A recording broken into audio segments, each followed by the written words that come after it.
照兜嚟，冇乜影嘢。相係咪要幫襯㗎？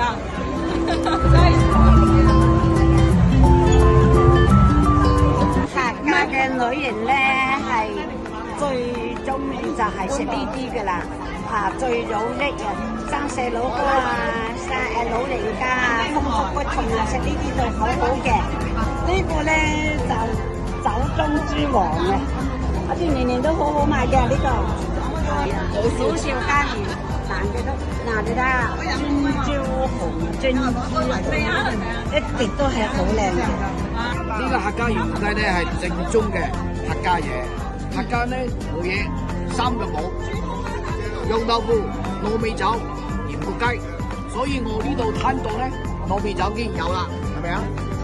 跟住鹽焗雞有啦，所以咧係啦，呢個就梅縣係鹽焗雞正式嘅客家嘅鹽焗雞。